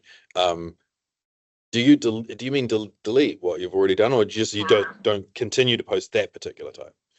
Yeah, I just don't continue to post it. Yeah. Okay. And on that specific platform. Mm. Like, hey, like Yeah, so let's say I have a Will It series and a Talking Head series and a vlog, and I'm posting all three all at once. On Instagram, maybe my vlog does well. I just won't post the Will It series and the Talking Head anymore. I can keep doing it if there is decent stuff, but if what did I say went well? The vlog does well, I'll double down on the vlog stuff and keep posting that on Instagram. And then maybe on TikTok, my Talking Heads do well. So I'll remove the vlog and the Will It series and just double down on the Talking Heads. Just to gain the like amp up, the volume of what your audience actually likes and what a broader audience actually likes. So that's what I do. Because, and just to talk about that, like the reason you do it is if the more niche your profile is, it starts to compound faster. You'll notice on like my channel, if you watch my TikTok, or even Taz actually to a certain extent, like I do lots of different stuff on mine. We experiment heaps of different crap. Me and my intern Camilla just do random shit all the time on my profile. And so like you'll have different styles like come on that used to do really well, but because I've got these other ones, like the podcasts at the moment have been going off. And so like all my other content just doesn't perform anymore because the algorithm's like thinking I do podcast content and trying to shift it out to podcast people, and it just stops, it doesn't perform. So if I, like the smart thing for me to do on my profile, which my profile is a little bit different, it's a bit more experimenting, but the smart thing would be to kill all the other content, just make it like I'm just a podcast host. And they would all start compounding each other and the podcast would go through the roof. That's absolutely the right thing to do on my channel right now, but it's not what I'm there for. But so that's why you would stop to like kill them off. Yeah. Tonga, you got your hand up? How do you best read and understand all of the numbers and the analytics on the platforms? Like, and do the platforms, do their numbers, do they mean the same thing? Like, I'm just trying to figure out how to understand that. Yeah. I hope it's better to show. See if I can show some stuff. The numbers do kind of mean the same. They've got some slightly different words depending on the platform. But at the end of the day, they're pretty similar in that. Hang on, just going to see if I can show you some stuff. Sorry. I'll show you both attention seekers.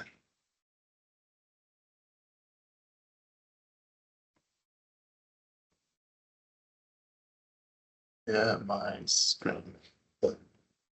Okay, so when we look at the two pros, so this is Instagram on your left and TikTok on your right. So there's a few things that obviously the same, views are the same, but as you can see even from here, like the difference in viewership versus our Reels and Instagram, they like are very different. Like this video, this first one on TikTok is 2,500 views, yeah? But the same video on Instagram did 12,000 views. Right, so there's some differences there on exactly the same video. Why? Who knows at this point? And then there's other, and then some of mine shows the other way. So first of all, like when you're looking at these, the way I would assess this is based on relative viewership. So are they relatively getting similar viewership versus the amount of followers we have on each platform, right? Because Instagram is like 2.5 times, well, TikTok's 2.5 times bigger, maybe almost 3 times bigger than in Instagram. So like you would expect Instagram to get slightly lower viewership on all of its content, right? So just because like on Instagram, like you might get 10,000 views on there and you might get 20,000 views on TikTok, doesn't all of a sudden mean TikTok's better because it's relative.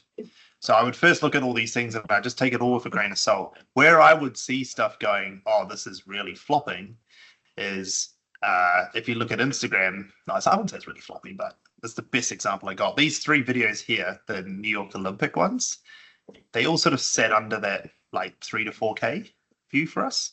And if you look at the rest of, like, if you look at all our relative views on all our other Instagram videos, like it's by far some of the lowest viewership that we got. It really was a departure from our traditional style that on our Instagram, people were like confused. Maybe it isn't the right content. Maybe they didn't understand what's going on. Why isn't she tipping water on her head? Like, what's going on, right? But on TikTok, actually, they didn't do too bad. Like, we had one at 30K, one at 12K. Like, it's not terrible for all our videos. Like, obviously, we do videos that are bigger than that, but that's not a terrible video for us to do. So you could look at that, and you might suggest that maybe this isn't for Instagram. Maybe we just keep this one on TikTok. So that's kind of like how I do it. It's all about relativity. Now, and then engagement. So then you'll go into like, what's a good one like here? So this is TikTok over here on the right hand side. You look at the engagement. So these numbers are, let me just first explain. So I can't see as much on this one, can I? Instagram's got 312 likes. I'm not logged in as these guys. Sorry, I should have probably logged in as it. But obviously the metrics are the same. Likes are likes, comments are comments, and saves are saves. So they're all the same on each one. And then you also have shares, which are on it. So they're all like for like metrics, right? So there's no difference behind it.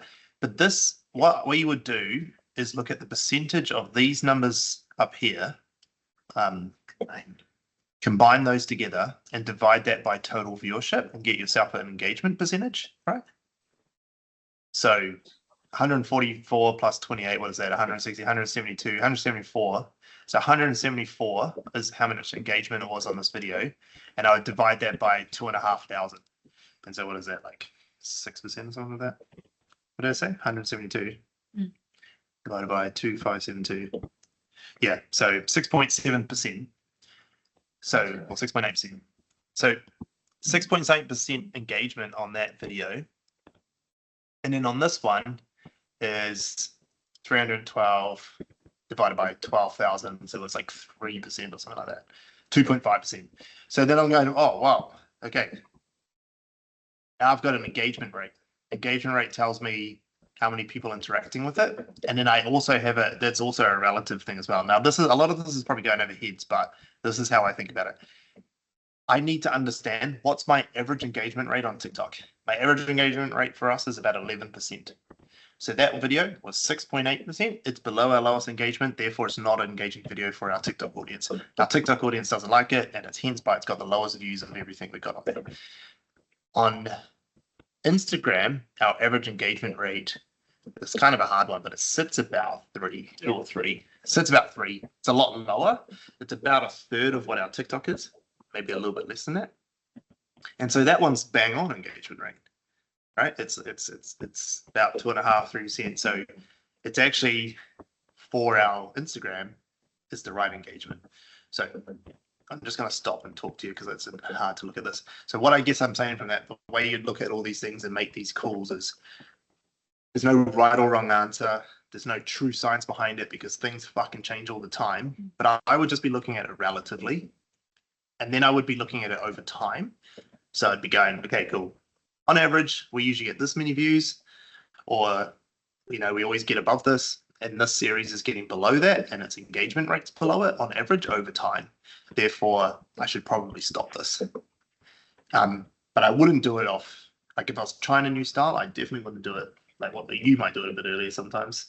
But like write it out, Like definitely. 10, 12 times maybe. Definitely write it out, because sometimes you'll you feel like you have a low viewership, but it's just your audience warming up to what it is, but your engagements are high. So like on my account, I'm trying this new series, which I'm trying so hard to not get disheartened by because of my views, but my engagement is through the roof.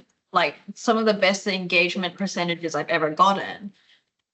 So you need to keep trialing it out. And I've only done 4, So if I give it enough time, hopefully that engagement pushes the viewership X, Y, Z, and then it follows through.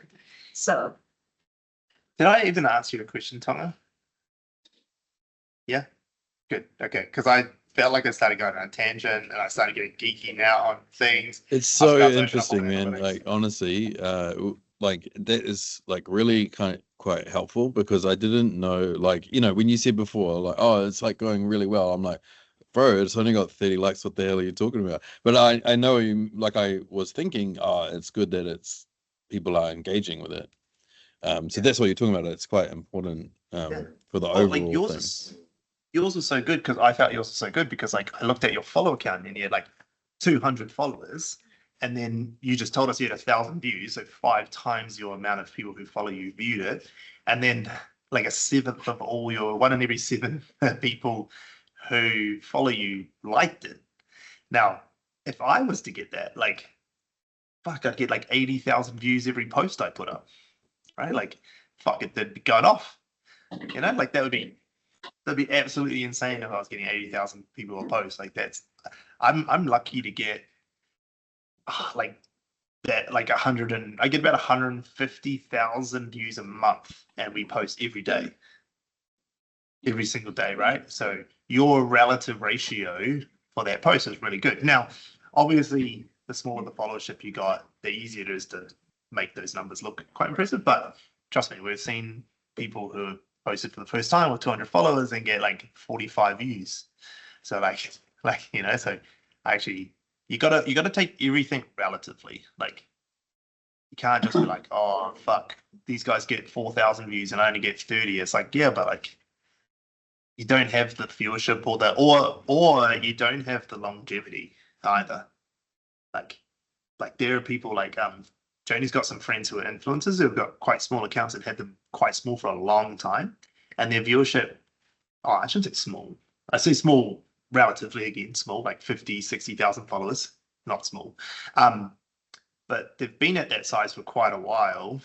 And when I watch their content, I'm like, it's good content, but like it's not viral content, but they get lots of engagement because their audience has been with them for years as well.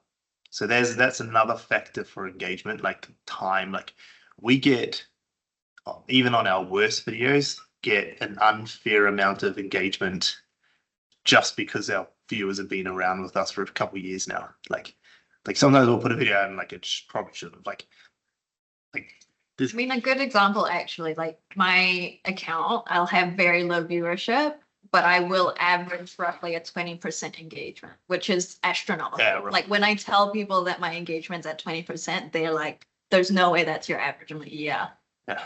So it all depends, like if what audience you build as well. Because when you go super viral over and over again, sometimes it's so fast that actually your engaged audience or like your loyal audience like isn't quite there yet. And so you have lower engagements essentially. So it just depends, all relative. Yeah, you have to put out a lot to get the right analytics and make the right calls. Yeah. Yeah, absolutely. Yeah. Cool. Great questions, guys. That's actually a real good question.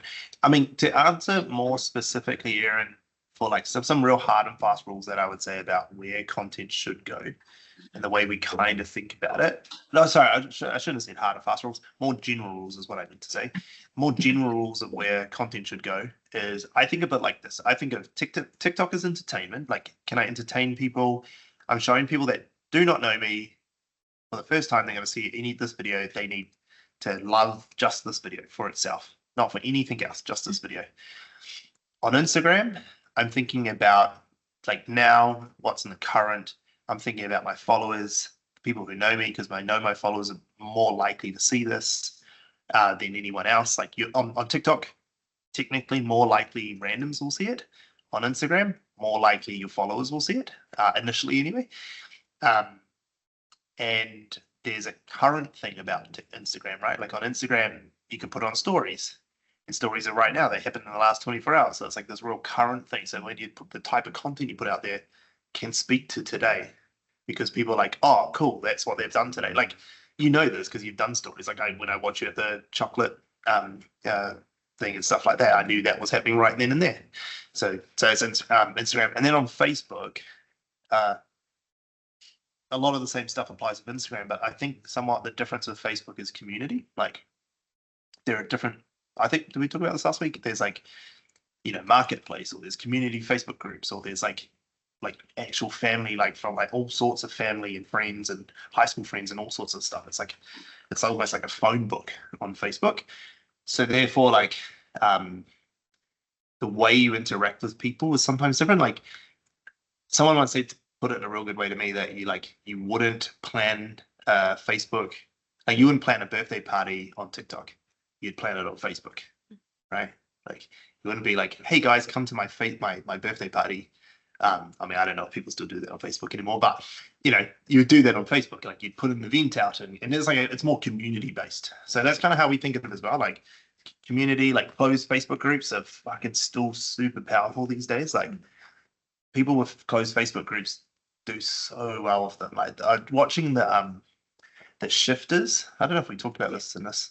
We talked about that. The shifters, which is the morning shifts closed Facebook group. The viral podcast at the moment.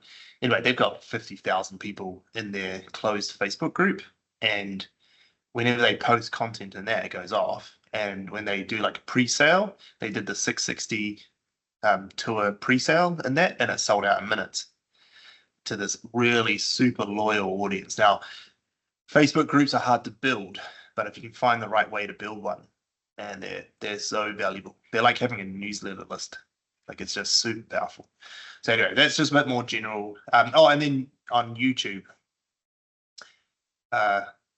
generally, I think YouTube should be searchable content. It's the second largest search engine in the world. If you really wanted to, like, if you just like, I need to make content, like people search on YouTube. They search on Google, they search on there. Because the other type of content that should be out on that place is like, that isn't searchable. It's like, it's like kind of beyond this group. Like it's beyond us. Like you and I can't even do it. Like vlogs or like movies or like A lot. like it's like next level production, right? Whereas like actually like a lot of you guys like how to make the chocolates that you make, like doing a full on educational series on chocolate, like that's something that people would search for. Like how do I make caramel? Yeah. You know, people would actually search that on Google. I want to make caramel. So what's a caramel recipe? That's searchable content. You put that on YouTube and people will find it. TikTok tries to say it's searchable, but honestly, it fucking sucks. That search engine's shit. It's so bad. You can put the name of a video on it and it won't find it. You know, like I don't like TikTok, YouTube though, searchable content. Yeah. Okay. Any other questions on any of that? Because if not, I will jump onto Jennifer's videos and watch that real quick. Okay. So, what's bet? The first one that you put in, should we start there? Number one- 7 edited? Yep. Number 7 edited. We'll watch that one, the most recent one that she's put in.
Everything is getting better.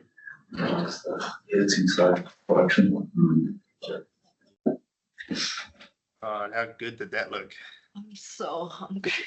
That's my favorite. You smoked Yeah. It was really, really good, you guys. It was so good. You can I tell could in your tell. face. Like, Yeah. you know when people are like, this was nice, like Yeah. trying to like get through their commentary of like how they felt about something. 100%. Like you could feel it in your soul how good that was. I've Wow, found that that's- like I can't mask that when I'm eating food. It just comes out like that. So good. Oh yeah, like that was the best moment when you sort of like your knees went a little bit weak. Yeah. Like Um, yeah, I love it. Well, we got any feedback, guys? What do we think? How do we think about it? I love the sounds. Yeah. Like putting it into Yeah. the oven and Yeah, all the ASMR bits. Yeah.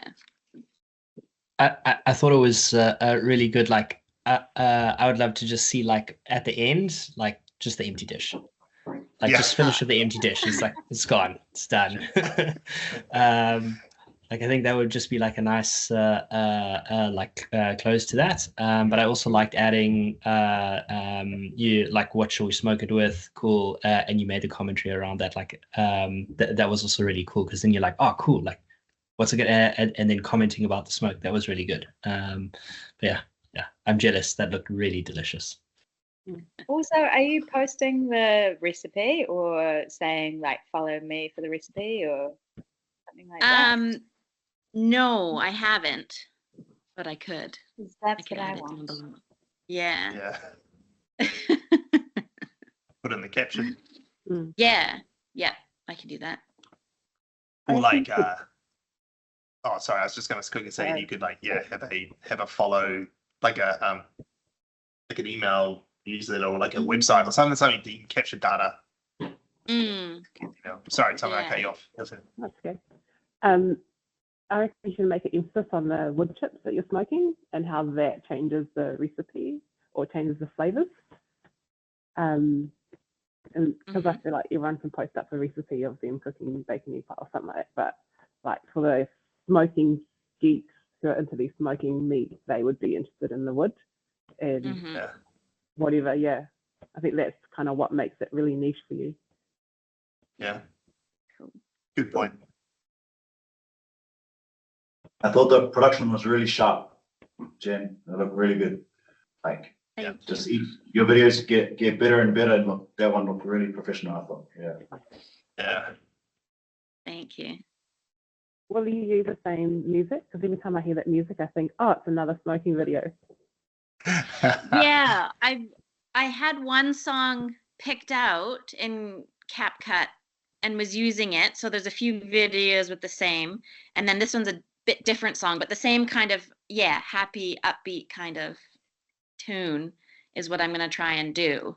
I just couldn't find the original one because I noticed on like the Willet Chocolate and stuff like that, I think he uses pretty much that same background song in every video. So I thought, well, I'll keep doing it, and then if I need to change something to try something different, I can always change the song. But yeah, same.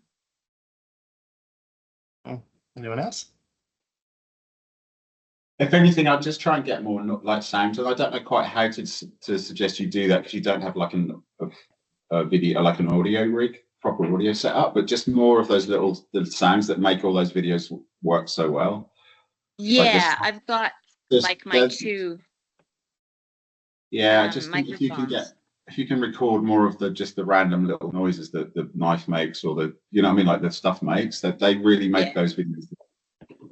I find like there's pretty much half of watching those videos is listening to the weird audio that you get. So wherever possible, I try and add in as much, like even the gas burner and like all of that stuff is just really good audio. Yeah, the sound of like. Just exaggerated, like that. That's what a lot of those videos do really well. Cool. Yeah, I agree. If you had all that dialed up, like what Erin is saying, all the little noises and what Nate was saying, and you dial them all up, you wouldn't need music. Yeah, I'd actually like Oh, take the music out. Heavy Yeah, on I'll the totally Heavy on all the sound effects. effects, yeah. Just get rid of music altogether. Like Yeah. agreed. creative name. I was wondering my- about that part. Oh, sorry. No, go Okay. go Roman, go Roman. I was just wondering about that part, like where you're literally kind of going, "Holy shit, this is amazing." I just wondered if it should be punched in more as you have that reaction, because it's like, you know, it's good for having the context to have like the plant and the dish and stuff there, but like I think like the part that's magical is just like it's a real, completely unfakeable reaction. So I just wondered if just concentrate on that and Yeah, I Yeah. can try that for sure. My only thing that we talked about before, which you've incorporated, but I just don't think it's quite long enough, is that text on screen of what is actually happening. So same with what we told the Barons, where it was Willet Caramel gochujang, that stays long enough for you to read it, understand, and have all the context. So you've almost got it for like half a second and then it goes away. So I blinked and I haven't seen it. I have no context. And I hear your audible gasp or whatever. I'm not quite sure why we're gasping or XYZ. So that kind of just needs to stay a little longer, like 3 seconds, 4 seconds, whatever, or the entirety of that first clip at least. And then everything else is, I mean, just small like finessing. Now that you know the shots, because you have them and you can see that you know in your head where you're going to put that camera. Now it's just playing around with that slight angle or the framing and all of that. But the position of where it exists is still the same. Does that make sense? Kind of. Yeah. And you were asking in the chat 0.5 or not. What I would actually suggest for your content, which is a biased opinion, it doesn't mean it's correct, is I would actually punch in closer. I would film, like I said, on 1x zoom on 4K and bring your viewer closer. Because what you do is actually very interesting. We don't need all of the context of the room. The only context of like room that I would need is your smoker. I understand you're cooking something. So I know, like, I don't need to know you're in a kitchen or whatever, or all of that stuff. Yeah, okay. So I would punch in way closer into like you know, making the pie, like layering all the stuff and blah, blah, blah. And when you open that smoker, like have if you put your zoom to like 2x or even 5x or whatever, straight smack bang onto the pie. Like that would be great, but it takes a lot of playing around with. That's why I say film on 1x on the highest possible resolution that you can, like 4K, so that when you do punch in post-production and you kind of zoom in, it's all still quite clear. It takes a lot of practice. Like sometimes I just film on 2x zoom because I know the kind of shot that I'm trying to get. And obviously I've been doing this for years now, so it's easier. But I think you should definitely play around with that zoom and quality of shot, essentially. Yeah. Yeah, for sure. Cool. Thank you. My feedback is that I still don't think we got the hook right. I still think, and I think the reason is that we gave you some ideas about showing the smoker and thing in that first one, and then we sort of adapted that. But like, we probably gave you the wrong advice in that. Like, what was the point of showing that? Like, why are we showing that thing initially? And the point is obviously like we're trying to show people in one shot what's happened or what they're getting from this video. And in this particular instance, if I go back to it, like. Yeah, I would. It looks a bit like an oven. It's not, wasn't enough for me, especially once I got some other pieces in it, like that last shot when you show, or one of the last shots when you're showing it, like, how do I say this? The chronological order which you shoot a video doesn't have to be necessarily the way the video's put together either. You might have had a better shot later on, like you showed the camera the whole pie, and that's where I felt it looked the best. So, and then what Janie was saying about the punch in, that's something to think about because your face is so important. So if you're going to show a pie, I think you're showing it like kind of like you're like here, Whereas like, Yeah. you know, you could be like, fuck, look at this thing, right? And now you're punched in your face right in it. Yeah. Yeah. Some little things like that. And also you sit on that first frame of you opening the door of the pie for 5 seconds. Yeah. And also, like Tony said, the text is gone. Just isn't enough to give, like, to keep me there. Like, Yeah. I need something else going. But there's also, like, this is completely different to all the advice we've all just said for, like, and all the other things. But that first bit of you starting to talk, Yeah. it was something like, that's the best talking I think you've done on camera for me at the moment. Like all the videos I've watched. There's something about, like, that feels like, I was actually gonna say I really like that shot, and I would trial you starting there, yeah. and wonder if like your dialogue is like, will it smoke? Do you like I'm going to show Yeah, you guys would what be we're enough talking of a about because you hook. can't obviously see. that shot of you in the kitchen? Like just because it's so well lit, you've got your face. Like I've got almost all the contextual clues of what's happening, except for the fact that you're putting it in the smoker. Yeah. But you can give that cue through dialogue or through text. Yeah. Yeah. I love this shot. Yeah, I It's love that shot. like a beautiful shot.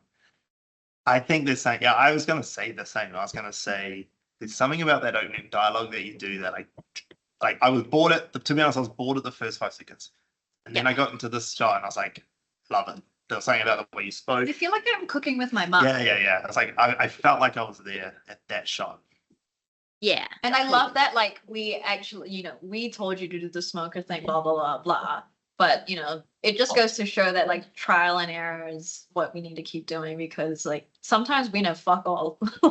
Yeah. Yeah. Or just that, like, with your smoker, one of the hardest things is that, like, it isn't just like heaps of smoke pouring out of it makes it look dramatic. That's not how it works. Like, it's Yeah. not, like, and also you've got it quite high up in the smoker, and and just like the angles is quite hard. But there is something about that shot that I was like, I think is great, Mhm. and I think the way you present in this is like the best you've presented in all of them so far. In this shot, Yeah. specific in this series of talking, Yeah. the only change I would make with the whole conversation you have here is there are gaps in the middle that I don't know if I need to cut them. I don't know if I would cut them in here because it would then feel now I'm not in the moment with you. Yeah, feel Yeah, janky. it'd feel janky. But I would Mhm. think about it when I'm talking next time. How do I not have as long of a pause? Yeah. Which, Not no pause. yeah, it's not hard to do. Like, you don't need to do it first go. If you actually watch any of like our raw footage at all, like our vlogs and all of that, I tend to speak very slowly because I'm thinking and I'm still piecing together my sentence as I speak. And so once I understand the sentence I'm about to say, I say it 3 times after I've pieced it together, and then I choose the one I want. And same for anyone else in the room. Is like, I will be filming a real life in real life and in real time vlog. Stan will say something, I didn't capture it quite right. I'm like, please say this again, say it with the whole thing, say this, blah, blah, blah. And That's why I'm grumpy on film all the time. Yeah. Sorry. I already said and this. What are you essentially talking about? You need to piece it together and then you can say it in one. So I'm fighting the sirens. Can you hear the siren? Well, Oh, Oh, it's fucking blowing. it's so loud. and that's what I've been Essentially, doing. yeah. So I've been, you can tell because I am trying to like think of what to say as I'm going through it, but then I've started doing it 3 times over. And that's one thing I want to work on is that kind of like pre-scripting some of it or just the idea so that I'm not getting there going, this turned out okay, and just using kind of the same words over and over and making a little different that way. Yeah. Because this is the 7th video. So you'll go as I post them, or the crumble one was the first one. So we'll watch that one in a minute. And it's different, right? So it's building onto it. Yeah. I'm gonna, because I know we need to be in another meeting. and we're already late. Yeah. Oh my gosh, I didn't even I realize. just realized the time. So what I'm going to do, I'm going to reiterate what I said at the start because not everyone is here. This is technically our last session. Yeah, you go, Nate. Thank you, technically our guys. I've last loved session. it.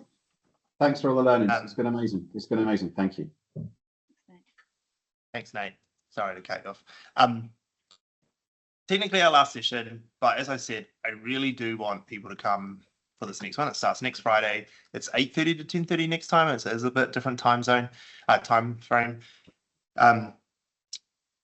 Like I said, we've got all of our team in it next time. So there's 2 clients per group in our team. So there's 6 groups. Our team will be managing, there'll be 3 or 4 people in each group looking after the clients. You're going to get extra special attention. We're still going to do group sessions, but then we're going to have these different groups as well that you're going to they're going to hold you accountable, but we're also getting them to support you in every way they can. So everyone's got an account manager, comms manager, and a content creator in their team. So please, I'd love it if you come back. If you can't come back, just let me. Like I said at the start, I'm gonna be optimistic, thinking everyone's gonna come back and do it again with us. It's free. You obviously don't have to pay anything. As a thank you for coming with us, we learned so much. We realized we can do this so much better, and I'd like you guys to come with it. I would like you to come from the start, because as I said to the other guys, I think we've all learned so much about ourselves and our business in the last 12 weeks that doing the repositioning again will be perfect timing because we've learned so much. Now we can get that even better now. And so, even like Nick and you guys, if you guys come along, if you want to, if everyone, even when you're doing your video production, even as we're going along it, we can give feedback and everything, all that same stuff we can do. So please, really like it if everyone could come back. You don't have to, obviously, it's your own time, but the things there, I can't say thank you enough for allowing us to do this. We've learned fucking stupid amounts from this as a business, and we went in a little bit arrogant, going, "Oh, we'll just do the thing we do with our big clients. We'll just do it for other guys." And then we came into it and we're like, "Oh, it doesn't work like that in a group environment." So we're going to do this a little bit differently. But I can't thank you enough. You've taught us so much about our own business from going through this, and that's why I really want you guys to come back, because I want to make sure that we work with you to get this right, because I know we haven't even got the content level to be where it needs to be. And as our first cohort, we just want to do whatever we can to help you guys succeed here. So we're going to just continuously ask us stuff. It costs us very little to give you some real feedback or real help, actually, to give you real help. We obviously can't travel around everywhere and come see you in places, but if you want us, if you're really stuck on something, a little edit, you're just I don't know how to edit this thing, just ask us, we can help you with it, just to give you and show you how to do it. We could screen record it and show it and do a little thing and send it back. Whatever you need help on, please. Erin told us about her hiring a videographer and setting up their room, which gave me just now, I should have thought of this 12 weeks ago, but we're going to go put a playlist together of YouTube clips that will give you all the how-tos of camera setup and lighting setups and all that sort of stuff, because it's just basic knowledge that obviously we take for granted that we have, but that you guys all need to know. And we were thinking of this whole 12-week cohort more around strategic support and help, but actually we just need fundamental content production support as well. So we'll start to do all that. If there's anything, please, feedback, points that you wish we did, what else do we want out of it, please let me know. I'm going to get Shy to put all the things we've got, all the resources, all the videos, all the Otter notes, all the PDFs and all the things that we've done, and make sure you've all got access to it. I'll get her to email it to you as well, so it's not just stuck in that Teams chat, so you've got it on email. Anything else you want, any other feedback, whatever it is, just please let me know. Tell me if there's something you think you still need to make this valuable, even over and above the next 12 weeks. Please let me know. I don't want you guys to walk away thinking this wasn't enough, or there's something you're missing, or anything like that. I want to make sure we nail this. And thank you. Oh, thank you. This is so good. Thank you so much. Thank you guys, honestly. Thank you so much. All right, team. We'll see you next Friday, hopefully, 8:30. We'll get all the calendar invites. See you guys. Thank you so much. Okay. Thank you, Stan. Thank you, Jenny. Awesome. Thanks, guys. Bye.